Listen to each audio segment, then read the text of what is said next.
Leaders. Semous Tfadli, ancien directeur d'information aux Nations Unies pendant plus de 30 ans, romancier, professeur à l'Université de New York. Comment voyez-vous la Tunisie aujourd'hui à partir de New York? Écoutez, la manière dont je vois la Tunisie aujourd'hui, c'est une vue nuancée. C'est à la fois un pays qui est dans une situation très sensible parce qu'il est à cheval entre différentes réalités. Les réalités quotidiennes, les réalités imposées par les circonstances, sécurité, problèmes économiques, etc. Mais l'autre réalité, c'est cette nouvelle donne qui est l'entrée dans la démocratie. Donc tout ça est à la fois encourageant, mais en même temps des défis. Et comment les Tunisiens vont résoudre ces défis, c'est là la question. L'opportunité ne va pas durer longtemps. Quand je dis l'opportunité, je l'utilise au sens où Machiavel, dans Le Prince, parle de l'opportunité, c'est-à-dire ce moment vertueux de l'histoire où tout est possible, mais tout aussi peut basculer. Il faut se féliciter quand même du fait que la Tunisie a à sa tête un homme d'une sagesse extrême, d'une grande expérience, et qui a qu'un seul but, c'est celui de relever le défi justement de la démocratie, le défi de l'entrée de la Tunisie dans la modernité, qui est le président de la République, si Béji Caïd, c'est aussi un Premier ministre, qui est un homme de sagesse qui a été tiré de sa retraite, en fait, pour prendre en charge une destinée extraordinairement complexe. Donc grâce à tout cela, on a quand même raison d'espérer et raison de croire que l'avenir sera meilleur, mais il faut se dire aussi que cette opportunité ne va pas durer longtemps. Ce moment vertueux, il y a la sympathie du monde extérieur, surtout après les crimes terribles terroristes au Bardo, à Sousse. Il y a cet intérêt pour la Tunisie, mais il faut saisir l'occasion, il faut saisir ces 2 ou 3 années pour consolider, pour construire de façon très forte des assises pour qu'on ne retourne pas en arrière, pour que cette expérience démocratique, cette entrée dans la modernité soit irréversible. Et ça, ce n'est pas facile. Vous êtes éditorialiste au New York Times. Et vous étiez présent à Washington lors de la visite du président Essebsi au mois de mai dernier. Aujourd'hui, comment les Américains voient la Tunisie et qu'est-ce que la Tunisie demande aux Américains? Les Américains aujourd'hui ont pleine confiance dans l'expérience tunisienne et la soutiennent à 100%.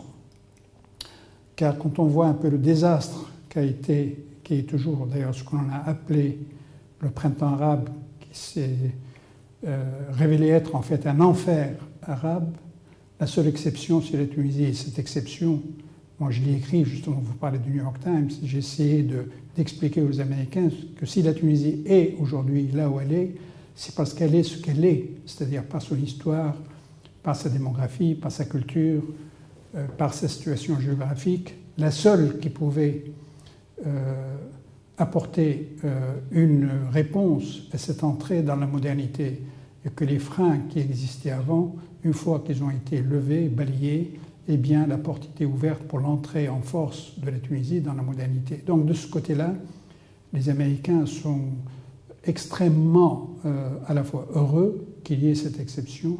Ils la soutiennent à 100%, mais ça ne suffit pas. Il faut que les Tunisiens fassent leur travail. Il faut qu'ils travaillent sur l'économie, sur la sécurité, sur la civilité, sur la modernité. Il faut réformer l'éducation qui est une catastrophe. Il faut faire en sorte que la Tunisie redevienne le pays méditerranéen au centre de la Méditerranée, carrefour des civilisations, et non pas un pays saisi par les soubresauts du rétrograde pour le retour à une histoire qui n'a d'ailleurs mythique, qui n'a jamais existé réellement et qui fait que les gens rêvent de choses folles. Donc si on fait tout cela, la Tunisie a une chance. Les Américains continueront à soutenir la Tunisie, les Européens, les Occidentaux, mais c'est aux Tunisiens de faire leur travail sur eux-mêmes. Pendant cette visite, vous avez l'occasion de rencontrer de hauts dirigeants tunisiens. Je citerai le Premier ministre Habib El-Sid. Qu'avez-vous dit au chef du gouvernement? J'ai dit au chef du gouvernement ce que je viens de dire, c'est les chances qu'a la Tunisie d'entrer dans la modernité, les chances qu'a la Tunisie de construire, consolider les assises de la modernité et l'entrée dans le monde de la liberté une fois pour toutes, qu'il n'y ait plus jamais un retour en arrière. Et je crois que nous sommes tous d'accord, tous les partenaires de la Tunisie aujourd'hui, que ce soit internes, ceux qui participent aujourd'hui au pouvoir, j'espère que les islamistes ont compris cela aussi, que l'islam qu'ils vendaient pendant la gouvernance de la Troïka était un islam simplement qui leur permettait de rassembler leurs troupes, mais qu'aujourd'hui ils ont compris qu'il n'y a d'avenir pour eux dans le contexte démocratique tunisien que s'ils se conçoivent comme Tunisiens d'abord, avant tout et toujours Tunisiens, et de renoncer à leur mythe de retour en arrière et de islamiser, entre guillemets, la Tunisie comme si elle n'était pas musulmane. Donc si tout cela se fait, je crois que la Tunisie, avec tous ses enfants, qu'ils soient de gauche ou de droite, qu'ils soient islamistes ou non islamistes, qu'ils soient modérés ou moins modérés, peuvent construire ensemble une Tunisie qui est moderne, qui est basée sur la civilité, sur le respect, sur la rigueur, sur l'acceptation et la contribution à la modernité et à la création de grandes cultures comme le monde musulman l'était du temps de l'Andalus. Qu'allez-vous écrire dans votre prochain éditorial au New York Times? Selon le moment, c'est l'inspiration du moment et le constat du moment et les événements. Optimiste? Vous serez optimiste? Oui, je suis optimiste. Je sais qu'il y a des menaces, et je ne parle pas simplement des menaces sécuritaires.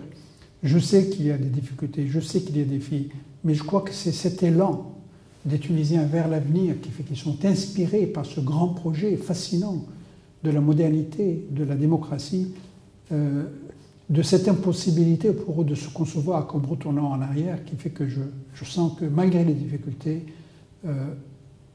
il faut croire dans le futur, il faut croire dans l'avenir, et donc de ce point de vue-là, je suis optimiste.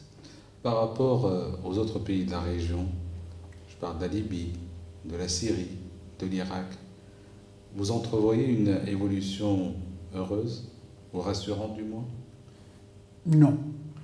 Non, parce que nous sommes entrés dans un cycle, c'est comme la boîte de Pandore, où tout était contenu à l'intérieur, le bien et le mal, sans savoir ce qu'il y avait dedans. On l'a ouvert sans songer aux conséquences. Et aujourd'hui, on est entré dans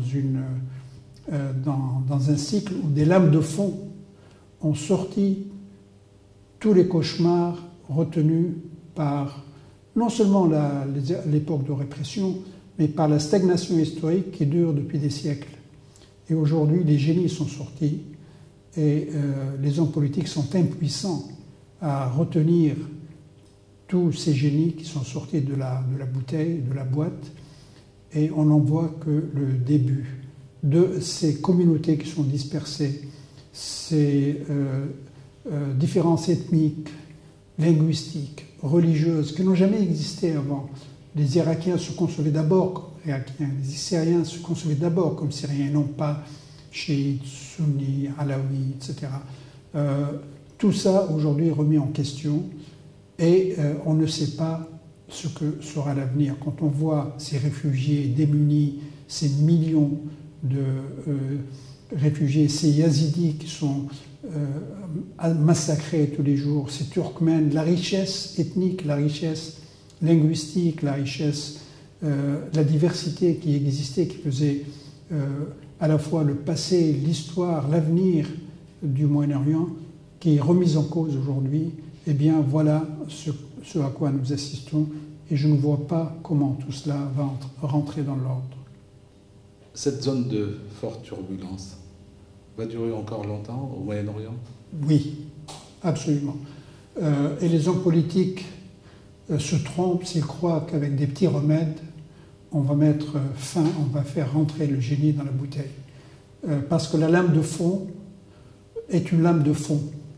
Comme je le disais tout à l'heure, toutes ces contradictions enfouies dans l'histoire la plus lointaine d'un monde arabo-musulman qui stagnait depuis des siècles, aujourd'hui c'est sorti et on sait les résultats. La bataille, les massacres, les guerres auxquelles on assiste aujourd'hui en Syrie, en Irak, ce n'est que le début, il y a tout le reste.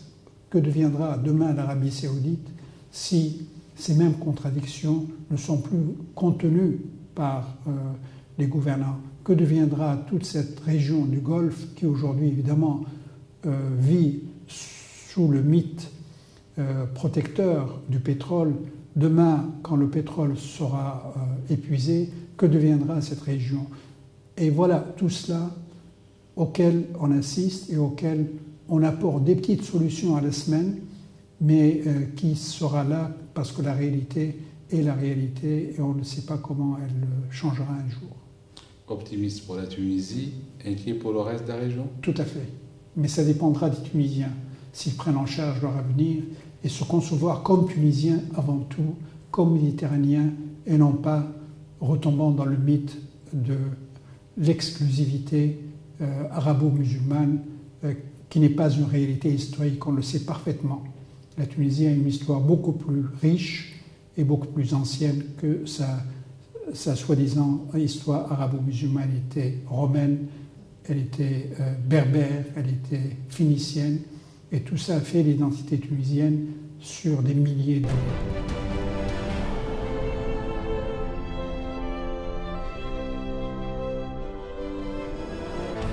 Leaders.